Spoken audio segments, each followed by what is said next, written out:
Paulita, totoo ba? Mahal ko, ang mga balitang ikakasal ka na sa iba? At kinuha rito pa talaga? Isagani, patawarin mo ko. Hindi ko na isasaktan ka. Bakit nagawa mo na? Paulita, tumingin ka sa aking mga mata. Tuntuhanan ng mga sinabi mo, di ba? Di ka ikakasal sa iba, hindi ba? Pagpapakasal sa tamang panahon, hindi ba? Tawad Isagani, tama na, maghiwalay na tayo. Isagani, ayoko na, hindi na kita mahal, nakakapagod ka mahalin. Magpapakasal ako kay Juanito dahil iyon ang makakabuti para sa akin. Maibibigay niya lahat ng kailangan ko. Hindi, Paulita. Hindi ako papayag. Makinig ka sa akin. Ani, ikaw ang makinig sa akin. Intindihin mo naman ako. Ang nais ko lang ay ang ikabubuti ko.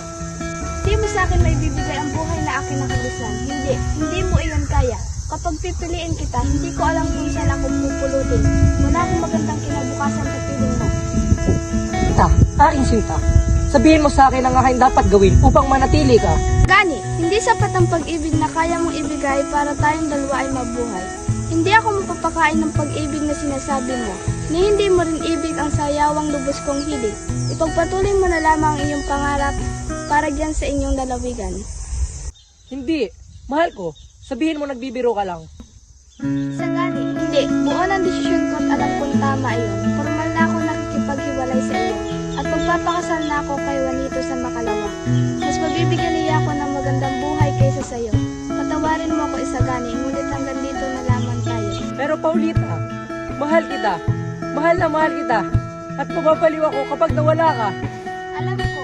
Ngunit Isagani, tama na. Hindi na kita mahal. Ayoko na. Pakawalan mo na ako at baka may makakita pa sa ating dalawa. Ayokong maging dahilan pa ito ng pagkaudlot ng aking kasal kay Juanito. Sana ito na ang ating huling pagkikita. Paalam na, maging maligaya ka sana. Sa akin, mahal. Paano ko magagawang maging masaya kung ikaw mismo na aking kasiyahan ay mawawala na sa akin? Senyor Simon, may naghahanap po sa inyo na nagngangalang Basilio. Bilisan mo at papasukin mo siya. Hindi ko alam kung bakit ako pinaparusahan ng Diyos ng ganito. Ngayon, nandito na ako upang magiganti. Ayan ba ang dahilan kung ba't ka nandirito? Oo, Senyor Simon. Una sa lahat, nais ko magpasalamat sir sa pagpapalaya sa akin. At ngayon, handa na akong tumulong maghimagsik. Ang katarungan ay sa atin. Ang di ko sinimula ng himagsikan dahil akala ko inabandona na. Ngayon, wala na ang aking taong mamahalin. Wala nang halagang iba. Lampara, yan ang plano mo? Ano ang gagawin yan? Malalaman mo maya-maya. Nitroglycerin! Tama, ito ang ating gagamiting armas. Paano naman natin gagamitin yan? Lahat ng tao ay magsasama-sama at ang lampara ay sasabog at papatayin silang lahat. Kailan? Saan naman tayo magsama? Ngayong gabi ang lamparang ito ay nandoon sa handaan. Sa bawat galaw ng lampara ay mas magiging maluwang ang sunog na tataim ng tamtam na nitroglycerin kung saan sasabog ang buong kwarto dahil sa mga nakakalat na pulbos sa bawat sulok nito. Hindi mo na kailangan ng tulong ko. Sa pagsabog ng lampara, senyalis na ito ng pag-atake ni Nakabesang Tales na nasa bundok ng Santa Maria at makakapasok sila sa bayan kung saan magkakaroon ng kaguluhan. Ang mga sibiyan na walang kaalam-alam ay maaaring putukan ng baril. Ikaw ang magpasunod sa kanila. Dalhin mo sila sa tindahan ni Kirago kung saan maaari silang kumuha ng armas. At kung ayaw nilang lumaban ay patayin mo silang lahat. Lahat? Oo, lahat. Walang duwag sa atin ngayon at bawal ang maging duwag. Sa akin pinapalaganay kung ano masasabi ng mundo sa kaguluhang ito. Ang mundo ay papalakpakan tayo. Ang mga Europeo ay pupurihin pa tayo. Dahil sa halip, ang resulta lamang ang kanilang titingnan at wala sa pamamaraan. Wala akong pakialam sa sasabihin ng mundo. Wala namang magandang binigay ito sa akin. Ang mundong ito ang aking ina, kapatid at kasintahan ay namatay dahil sa isang katarungan. Nasisiyahan ako, Basilio, sa iyong mga winika. Ngayong ika-10 ng gabi tayo magkita sa San Sebastian para sa iba mo pang mga kailangang gawin. Ayon sa gusto mo. Pagkatapos nito, Basilio, ngayong ika-9 ng gabi, ikay mag-ingat dahil sa pagpatak ng alas 9 ng gabi, siguraduhin mong malayo ka sa kalye kung gusto mong mabuhay.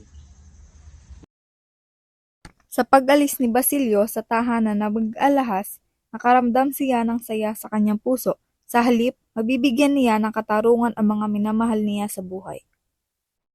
Ngayon ang kasal nila Juanito at Paulita. Ang kasal ay gaganapin sa lumang bahay ni Kapitan Tiago. Lahat ng bisita, ang mga bisita ay may kinalaman sa pamahalaan. Ngayon ang huling gabi. Ngayon ang huling gabi para na mamahala sa Maynila. Kailan pa naging kasal ang liwanag? Siguro naman, hindi sila habang buhay nasa dilim. Paumanin pero kinakailangan kong umalis dahil meron akong mahalagang pagpupulong ngayong gabi. Maganda siguro siya, Senyor Simon.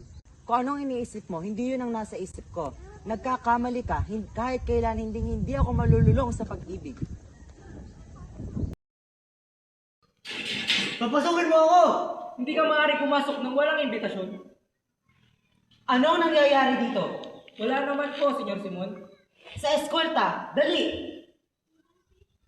Siya at makalis na. Ang lampara ay malapit ng sumabog.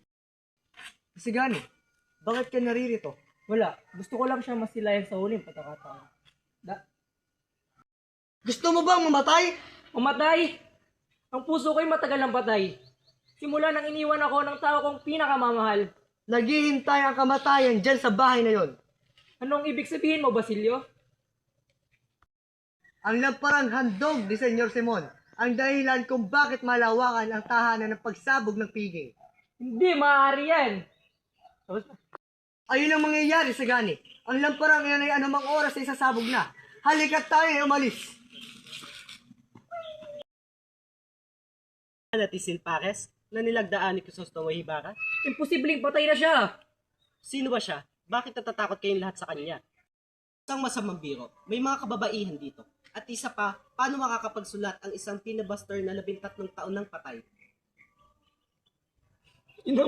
Ano sulat? Alam ko kanyang sulat kamay. Manatisil Pares, ang ibig sabihin ay patayin tayong lahat? Ang buong ito, siguradong kagawan lahat to ni Simon. Paano mo yan nasabi? Naman nag-organisa ng handaang ito. Siya lang din naman nagdala ng mga lampara. Kaya pala hinahanap na siya ng mga autoridad.